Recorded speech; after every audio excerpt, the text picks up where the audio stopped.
എൻ്റെ ഇടയ്ക്കൊരു കാര്യം വിശദീകരിക്കല്ല, ചോദ്യമല്ല എന്ന വ്യാജേന കുറച്ച് തെറ്റിദ്ധരിപ്പിക്കൽ കൂടി ബോധപൂർവം ചോദ്യകർത്താവ് ഉദ്ദേശിച്ചത് കുറെ ഇങ്ങനെ തോണ്ടി പോകുന്ന ഏർപ്പാടുണ്ടല്ലോ. ഉദാഹരണത്തിന് അൽമുർഷിദിൽ ഇസ്ലാം എന്ന് ദീനായോ അന്ന് തന്നെ സിയാസത്തുമാണ് എന്നൊക്കെയുള്ള വാദം മുജാഹിദ് പ്രസ്ഥാനത്തിന്, അത് ചോദ്യമായിട്ട് ചോദിച്ചാൽ എന്താ കുഴപ്പം? അത് വിശദീകരിച്ചിട്ട് അടുത്തത്. അപ്പം ഇവിടെ ഒരുപാട് ചോദ്യങ്ങൾ ചോദിക്കുക, വിശദീകരിക്കാൻ പാടില്ല താൻ. പിന്നെ അദ്ദേഹം പറഞ്ഞെന്താ വിശദീകരിക്കരുത്. അതിനു പകരം പോയിന്റ് ഔട്ട് ചെയ്ത് അറിയേണ്ട വിഷയങ്ങൾ ഓരോന്നാണെങ്കിലും ഒക്കെ. ഇനിയിപ്പോ ഫൈസൽ അവാർഡ് അല്ലെങ്കിൽ സൗദി അറേബ്യയിലുള്ള അംഗീകാരം അതുകൊണ്ട് ഒരു സംഗതി ദീനാവുമല്ലേ? ഇതൊരു കാന്തപുരം സംസ്ഥക്കാരെക്കാളും മതപ്പതിച്ചൊരു സംസ്കാരമാണല്ലോ. നേരെ മറിച്ച് ഒരു വിഷയം ശരിക്കുണ്ടെങ്കിൽ അതിനെ വ്യക്തമായ ഒരു തെളിവ് കൊണ്ട് എന്തുകൊണ്ട് ചോദ്യം ചെയ്തുകൂടാ? ഒരു ആശയക്കുഴപ്പം സൃഷ്ടിക്കാനുള്ള ഈ പരിപാടിയേക്കാൾ ചിന്തിക്കാനും പഠിക്കാനും ഒക്കെ ആഗ്രഹിക്കുന്ന ആളുകൾ ഓരോ കാര്യം ഉന്നയിക്കുക. ഇതിന് തെളിവെന്താണ്? ഇത് ഖുർആനും സുന്നത്തിനും എതിരാണല്ലോ, ഇത് മൗദൂദി മാത്രമല്ല നിങ്ങളും പറഞ്ഞിട്ടുണ്ടല്ലോ, അങ്ങനെ മനസ്സിലാകുന്ന രൂപത്തിൽ ചെറുത് പറഞ്ഞാൽ വളരെ കൃത്യമാണ്. യഥാർത്ഥത്തിൽ അൽമുർഷിദിലെ ഉദ്ധരണി അദ്ദേഹം ഉദ്ധരിച്ചത് കെ എം മൗലവിയുടെ ഉദ്ധരണി അല്ല. അത് മുജാഹിദ് പ്രസ്ഥാനത്തിന്റെ സന്നിഗ്ധമായ തൗഹീദിന്റെ വീക്ഷണത്തിലുള്ള ആശയം വിശദീകരിക്കുന്ന ലേഖനവുമല്ല. നേരെ മറിച്ച് ഒരു സലഫി സഹയാത്രികനോ അടിസ്ഥാനപരമായി മുജാഹിദ് പ്രസ്ഥാനത്തിന്റെ ആശയങ്ങൾ നിരന്തരമായി പ്രവർത്തിച്ചുകൊണ്ടിരിക്കുകയോ ചെയ്യുന്ന ഒരു പണ്ഡിതന്റെ ആദർശ വിശദീകരണ ലേഖനമല്ല. മറിച്ച് വ്യത്യസ്തമായ ലേഖനങ്ങൾ ഒരു പ്രസിദ്ധീകരണത്തിൽ കടന്നു വരാനിടയുണ്ട്. അതിൽ യഥാർത്ഥത്തിൽ വിദ്യാഭ്യാസത്തെ പ്രോത്സാഹിപ്പിക്കുന്ന വീക്ഷണങ്ങൾ പ്രചരിപ്പിച്ചുകൊണ്ട് സയ്യിദ് സുലൈമാൻ നദവി എഴുതിയ ലേഖനം. അവിടെ ഹാക്കിമിയത്തല്ല ചർച്ചാ വിഷയം, തൗഹീദല്ല ചർച്ചാ വിഷയം. അതുകൊണ്ട് മുസ്ലിം ഉമ്മത്ത് വിദ്യാഭ്യാസ രംഗത്ത് വളരെ പിറകോട്ട് പോയപ്പോൾ അതിനെ പ്രോത്സാഹിപ്പിക്കുന്ന വ്യത്യസ്തമായ ലേഖനങ്ങൾ പലപ്പോഴായി അൽമുർഷിദിൽ വന്നിട്ടുണ്ട്.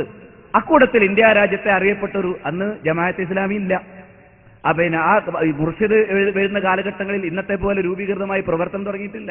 ഏതായിരുന്നാലും ശരി, അത് പിന്നീട് എടുത്തുകൊടുത്തു. ഞാൻ പറഞ്ഞു വരുന്നത്, വിദ്യാഭ്യാസ രംഗത്തേക്ക് കടന്നു വരാനുള്ള പ്രോത്സാഹനങ്ങൾ പറയുന്ന ഒരു ലേഖനത്തിനിടയിൽ എന്താണ് ഈ ഇസ്ലാമിനെ സംബന്ധിച്ചിടത്തോളം അത് ഭൗതികമായ വിഷയങ്ങളിൽ ഒരു നിർദ്ദേശവും കാഴ്ചപ്പാടുമില്ലാത്ത ഒരു സംഗതിയല്ല. അങ്ങനെ മുജാഹിദ് പ്രസ്ഥാനത്തിന് വാദമില്ലല്ലോ. രാഷ്ട്രീയ രംഗത്ത് ഇസ്ലാമിന്റെ അഭിപ്രായവുമില്ല എന്ന് വാദമില്ല. രാഷ്ട്രീയ വീക്ഷണത്തിൽ ഇസ്ലാമിൽ രാഷ്ട്രീയമായ അഭിപ്രായമുണ്ട്.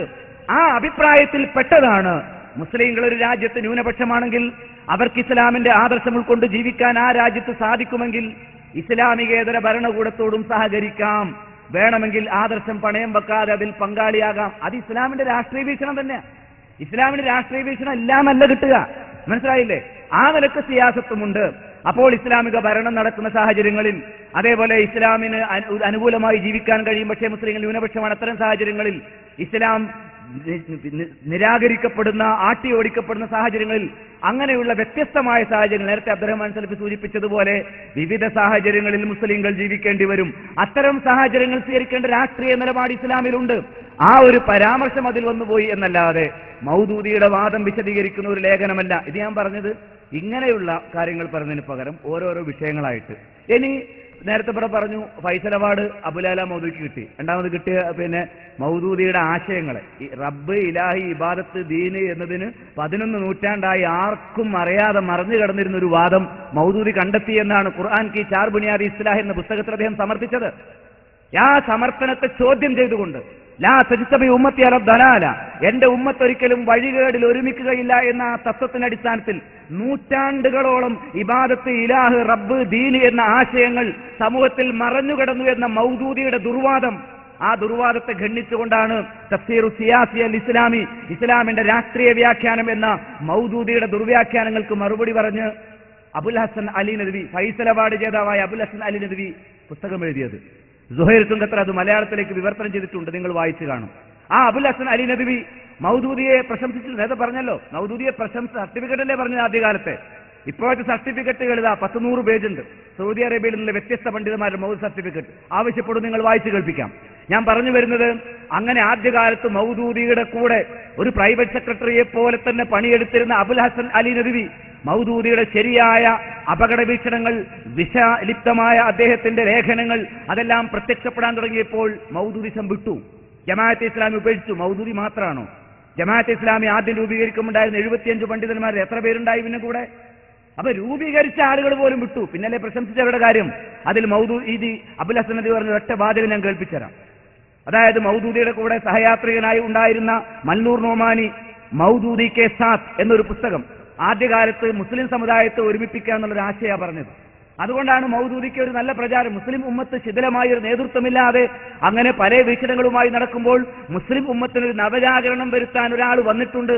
അതാണ് മൗദൂദി എന്ന രീതിയിലുള്ള പ്രചാരണങ്ങളാണ് ആദ്യകാലത്ത്. അതാണ് സൗദി അടക്കം ആദ്യകാലത്ത് സ്വാധീനിക്കപ്പെട്ടത്. പിന്നാലെ മൗദൂദിയുടേത് ഇമാമത്തിന് ഹാക്കിമിയത്ത് എന്നൊരു പേര് കൊടുത്ത് ഷിയായിസത്തിന്റെ മതരാഷ്ട്രവാദം തന്നെയാണ് ഇവിടെ കടന്നു വന്നത് എന്ന് ബോധ്യപ്പെടുകയും അതോടുകൂടി സലഫി പണ്ഡിതന്മാർ തന്നെ വ്യക്തമായി മൗദൂദിയുടെ ആദർശങ്ങൾ എടുത്ത് വിമർശിക്കുകയും ചെയ്യാൻ തുടങ്ങി. അത് മറ്റൊരു വിഷയം.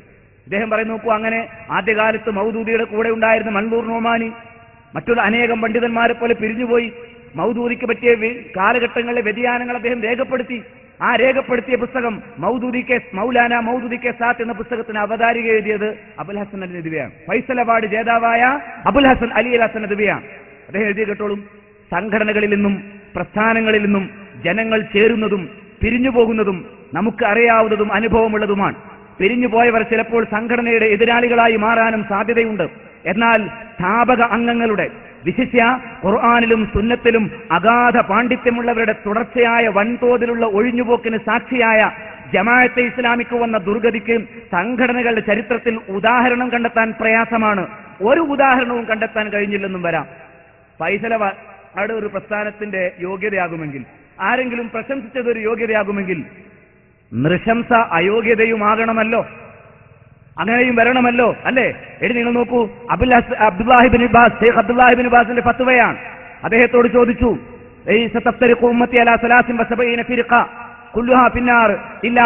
എന്ന ഹദീസ് എടുത്തുകൊണ്ട് ചോദിച്ചു.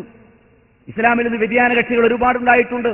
അതിൽ ഒരു കക്ഷി ഒഴികെ ബാക്കിയെല്ലാം 73 പിരിഞ്ഞതിൽ 72 എല്ലാം നരകത്തിലാണ്, ഒന്നൊഴികെ. എന്നിട്ട് അദ്ദേഹത്തോട് ചോദിച്ചു, ഇഖ്വാനുൽ മുസ്ലിമൂൻ, അങ്ങനെയുള്ള ജമാഅത്ത് ഇസ്ലാമി ആഗോളതലത്തിൽ അറിയപ്പെടുന്നത്, ഇഖ്വാനുൽ മുസ്ലിമൂൻ അടക്കമുള്ള പ്രസ്ഥാനങ്ങൾ അവർ ഈ 72-ലാണോ പെടുക അതോ രക്ഷപ്പെട്ട കക്ഷിയിലാണോ പെടുക? അദ്ദേഹം ഉത്തരം നൽകി, തദ്ഖുലു ഫിൽ ഇസ്നതൈനി വസ്സബഈൻ. ഷെയ്ഖ് ഇബ്നു ബാസ് ജമാഅത്ത് ഇസ്ലാമിയുടെ ആദർശം പഠിച്ചുകൊണ്ട് അതിനെക്കുറിച്ച് ഫത്വ നൽകിയിരിക്കുന്നു. വിവിധ കക്ഷികളായി പിരിയുമെന്ന് പറയുമ്പോൾ ഇവർ ഉയർത്തിപ്പിടിക്കുന്ന ആദർശം അത് സ്വർഗത്തിലേക്ക് നയിക്കുന്ന ആദർശമാണോ നരകത്തിലേക്ക് നയിക്കുന്ന ആദർശമാണോ? ഇനി ഫത്വകൾ കോമ്പല വായിക്കാണ്ട് നീണ്ടുപോയി എന്ന് പറയണ്ട. ഇനിയോ പുസ്തകങ്ങൾ വേണോ? ഇതാ ലോകത്തുള്ള തീവ്രവാദ ചലനങ്ങൾ അതേ നിരൂപിച്ചുകൊണ്ട് വ്യത്യസ്തരായ സലഫി പണ്ഡിതന്മാർ കുവൈത്തിൽ നിന്നും സൗദി അറേബ്യയിൽ നിന്നും ഒക്കെ പുറത്തിറക്കിയിട്ടുള്ള പുസ്തകങ്ങൾ. അൽ ഇഫ്സാദു ഫിൽ അർളി ലൈസത് മിനസ് സലഫിയ്യ, ഭൂമിയിൽ കുഴപ്പമുണ്ടാക്കുന്നത് ഒരിക്കലും സലഫിയത്തിന്റെ സമീപനമല്ല. പിന്നെ ആരുടെ സമീപനമാണ്? അതിൽ ഉസാമ ബിൻ ലാദനെ കുറിച്ച് പറയുന്നു, ഉസാമ ബിൻ ലാദന്റെ ഉസ്താദായ സയ്യിദ് ഖുത്ബിനെ കുറിച്ച് പറയുന്നു. അതേപോലെ തന്നെ അബുൽ അഅ്ല മൗദൂദിയെയും അവർ ഉയർത്തിപ്പിടിക്കുന്ന ആദർശങ്ങളെയും കുറിച്ച് പറയുന്നു. അവരാണ് മുസ്ലിം ഉമ്മത്തിൽ തീവ്രവാദത്തിന്റെ ബീജാവാപം നൽകിയത് എന്ന് ആഗോള സലഫി പണ്ഡിതന്മാർ രേഖപ്പെടുത്തി ഫത്വകൾ മാത്രമല്ല പുസ്തകങ്ങൾ പോലും പുറത്തു വന്നിട്ടുണ്ട്. ഒന്നല്ല, ധാരാളം പുസ്തകങ്ങൾ, അല്ലെ? ഇനി എത്ര ഷെയ്ഖ് സാലിഹ് ഫൗസാനെ പോലെയുള്ള ആളുകൾ ഖുർആൻ കീ ചാർ ബുനിയാദി ഇസ്ലാഹ് എന്ന പുസ്തകത്തിന്റെ അവസാന പേജിൽ നിന്നും ഇന്നല്ലാഹ സുബ്ഹാനഹു അമറഹു സല്ലല്ലാഹു അലൈഹി വസല്ലം ഫീ സൂറത്തിൻ നസ്ർ ബിഅൻ യസ്തഗ്ഫിറ റബ്ബഹു മാ സദറ മിൻഹു മിൻ അദാഇൽ ഫറായിദ് ഐ ഫറായിദിൻ നുബുവ്വ മിൻ തഖ്സീറാത്തിൻ വ നഖായിസ്. അറിയാമോ നിങ്ങൾക്ക്, നുബുവ്വത്തിന്റെ ഫർളുകളിൽ വീഴ്ച വരുത്തിയത് കൊണ്ടാണ് മുഹമ്മദ് നബി സല്ലല്ലാഹു അലൈഹി വസല്ലമയുടെ അവസാന നാളുകളിൽ മാപ്പ് ചോദിക്കണം എന്ന് അള്ളാഹു പറഞ്ഞത് എന്ന് മൗദൂദി എഴുതി വെച്ചിട്ടില്ലേ? ഞാനല്ല പറയുന്നത്, സാലിഹ് ഫൗസാന്റെ ഫത്വയാണ്. മൗദൂദിയെ എന്തുകൊണ്ട് വിമർശിക്കുന്നു എന്ന് ചോദ്യമുണ്ടായി. ആ ചോദ്യത്തിന് സൗദി അറേബ്യയിലെ പ്രഗത്ഭനായ പണ്ഡിതൻ ഫത്വ കൊടുത്തു. എന്താ പറഞ്ഞത്? ഇദാ ജാ നസ്റുല്ലാഹി, നിങ്ങൾക്ക് എല്ലാവർക്കും അറിയില്ല, അവസാന കാലത്തിറങ്ങിയ മദീനയിൽ അവതരിച്ച അധ്യായം. ആ സൂറത്തിൽ ഒരു വാചനമുണ്ട്, വസ്തഗ്ഫിറുഹു, താങ്കൾ മാപ്പ് ചോദിക്കണം, ഇന്നഹു കാന തവ്വാബ. എന്തിനു മാപ്പ് ചോദിക്കണം? ഖുർആൻ ആയത്ത് തന്നിഷ്ടപ്രകാരമല്ല വിശദീകരിക്കേണ്ടത്. ആ സൂറത്തിന്റെയും ആ ആയത്തിന്റെയും സവിശേഷതകൾ എല്ലാവർക്കും അറിയാം. പ്രവാചകൻ സല്ലല്ലാഹു അലൈഹി വസല്ലമയുടെ പ്രബോധനം അവസാനിക്കുന്നു എന്നതിന്റെ ഒരു സൂചന കൂടിയാണ് ആ സൂറത്ത് എന്ന് വളരെ വ്യക്തമാണ്. പ്രവാചകന്റെ മരണവാർത്ത അറിയിക്കുന്ന സൂറത്ത് എന്നറിയപ്പെട്ടു. അങ്ങനെ ആ സൂറത്തിൽ പഠിക്കേണ്ട കാര്യങ്ങളൊക്കെ വിശദീകരിക്കപ്പെട്ടിട്ടുണ്ട്. പക്ഷെ ലോകത്താർക്കും പരിചയമില്ലാത്തൊരു വ്യാഖ്യാനം മൗദൂദിക്ക് കിട്ടി. മുഹമ്മദ് നബി വാളെടുക്കാൻ വൈകി ഭരണം ഉണ്ടാക്കാൻ. നുബുവത്തിന്റെ ഫർളുകൾ അത് വീട്ടുന്ന കാര്യത്തിൽ പ്രവാചകന് വീഴ്ച പറ്റി, അല്ലേ? ഫറായിദ് നുബുവത്തിൽ വീഴ്ച പറ്റി. ആ ഫർളുകളിൽ, പ്രവാചകൻ നിർവഹിക്കേണ്ട ഫർളുകളിൽ വീഴ്ച പറ്റിയത് കൊണ്ട് മാപ്പ് ചോദിക്കാനാണ് പറഞ്ഞത് എന്ന് എഴുതിയിട്ടുണ്ട് എന്ന് പറഞ്ഞ് മൗദൂദിയുടെ ആശയം ദീൻ വിരുദ്ധമാണ് എന്ന് പറഞ്ഞ് ഫത്വ കൊടുത്തു. മൗദൂദിയുടെ സയ്യിദ് ഖുത്ബിന്റെ അതേ ആശയം സ്വീകരിക്കുന്ന വ്യത്യസ്ത ആളുകളുടെ. എന്നിട്ട് വേറെയും കാരണങ്ങൾ പറഞ്ഞു. ബൽ ഇന്നൽ മൗദൂദി ഉരിഫാൻഹുൽ ഇസ്തിഹ്സാഉ ബിസുന്ന. എനിക്ക് കേൾക്കണോ, മൗദൂദി സുന്നത്തിനെ പരിഹസിക്കുന്ന ആളാണ് എന്ന കാര്യം പ്രശസ്തമാണ്. ഇത് വായിച്ചാൽ തരൂല. പക്ഷെ ഞാൻ പറഞ്ഞു വരുന്നത്, ഇനി ഫൈസൽ അവാർഡും ആ ജാതി ലൊട്ടിലൊടുക്കും റോഡിന്റെ പേരുമായി വരേണ്ട വിഷയങ്ങൾ എടുത്തു വെച്ചോളൂ. പ്രമാണങ്ങളുമായി നമുക്ക് പരിശോധിക്കാം. ആ നിലവാരത്തിലുള്ള ചോദ്യങ്ങൾ പ്രതീക്ഷിക്കുകയാണ്. അസ്സലാമു അലൈക്കും. അൽ-മുർഷിദിലെ ഉദ്ധരണിയെക്കുറിച്ച് മനസ്സിലാക്കേണ്ട ഒരു വിഷയമുണ്ട്. ഇസ്ലാം എന്ന് ദീനായോ